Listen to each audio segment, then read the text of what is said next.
Hi, it's Miss Oldfield. I'm going to show you some of the features in this database, ABC-CLIO American History. And just look by the title of this database, you can tell a lot about the kind of information you're going to find available on this database. This database, ABC-CLIO American History, focuses on topics in history, people and events in history, and in particular in American history. So right off the bat, you know that this database may or may not be particularly helpful for your topic. If you have a person or an event from American history, from the past, then this database is probably going to yield really helpful results for your research topic. If your topic is not American or is modern, is within the last 10 to 20 years old, this database may not be the best place to find information about your topic. So to prove our point, let's do an example. First, let's go to the site search bar at the top right-hand corner and type in a search for George Washington.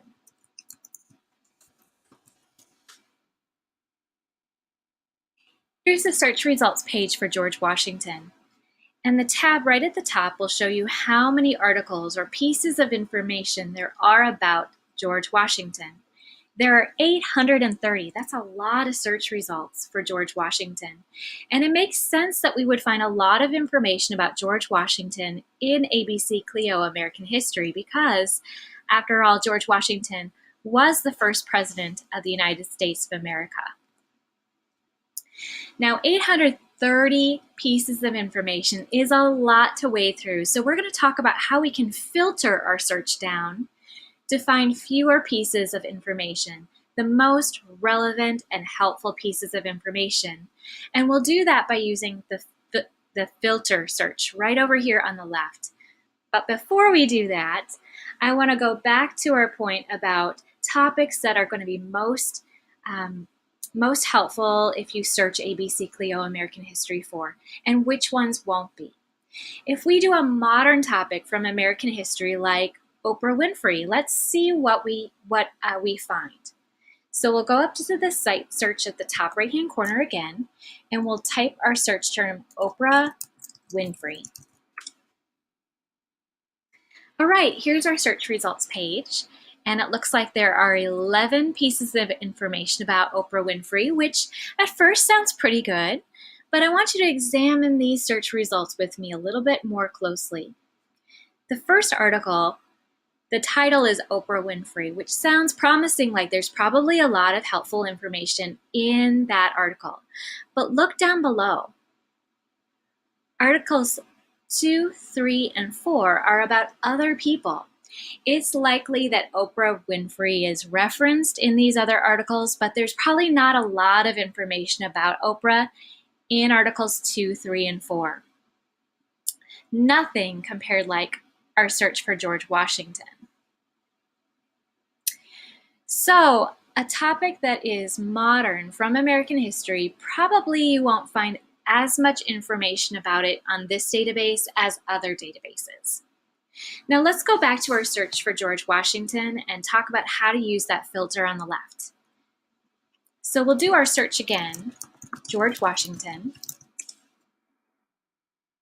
And here's our search results page for George Washington. Remember, there's 830 pieces of information. That's a lot. Over here on the left is a filter.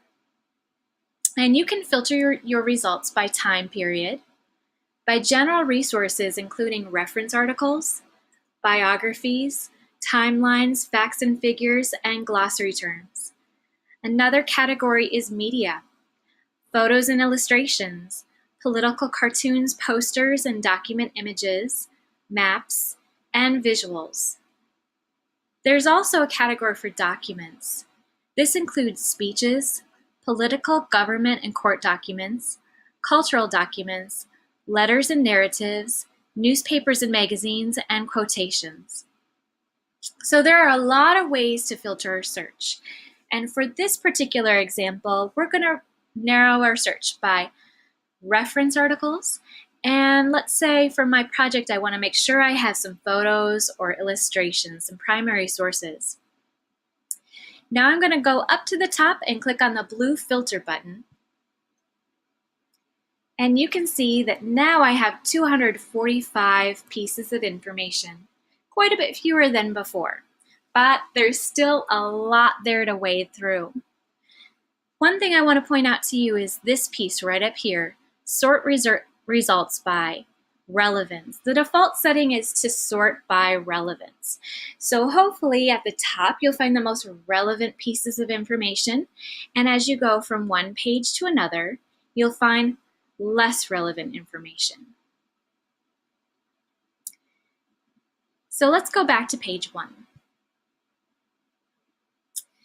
You'll see here that underneath the title and the description of the article is the category. This happens to be photos and illustrations. So if I click the title, I'll find an illustration, a painting of George Washington, as well as a summary of what I'm looking at. To go back to my search results page, I click the results button on the breadcrumb trail to get back to the search results. Now I'm going to scroll down until I find my first reference article. And here it is on number 7. The category is reference articles.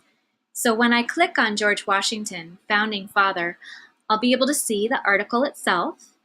And there's a few features here that I want to point out to you. First is the listen feature. And I like this because when we encounter informational text, we often find ourselves reading text that we are not familiar with and words that we haven't read before. When we listen to the text, we often are helped and can better understand the article. So I'm going to give you a feel for what this sounds like so you know what it's going to sound like for you. We'll click on the listen button to listen in. When George Washington died in 1799, John Adams, the man who succeeded him as president, called him the most illustrious and beloved person which this country ever produced. Washington earned that and other accolades by devoting his life to selfless service. So you can hear it sounds a little bit mechanical, but it's better than nothing at all. And there are a few words here like illustrious that may be unfamiliar, and accolades. And when we hear those words read aloud, we might be more likely to recognize them and understand them in context, so we can better understand the article. Another feature I want to show you is at the top, the Save button. You may decide after reading this or skimming it that you want to spend some more time reading it later on. You can save this article to Google Drive by clicking on the Save button right here. Then click the Save button again, and it's going to download this article to Google Drive. There it goes. When we go to Recents, we'll be able to see that article appear. Here it is. And we'll be able to easily access it later on to spend more time reading it over. The last thing I want to show you on this database is the Cite button right up here in the top right-hand corner. Remember how we've talked a lot about giving credit where credit is due. The Cite button will give us access to a pre-created citation.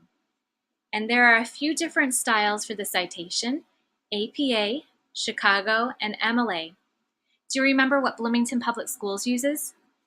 We use MLA, so you can highlight this citation, copy it, and paste it into your bibliography. Another way to save it is by exporting it to EasyBib.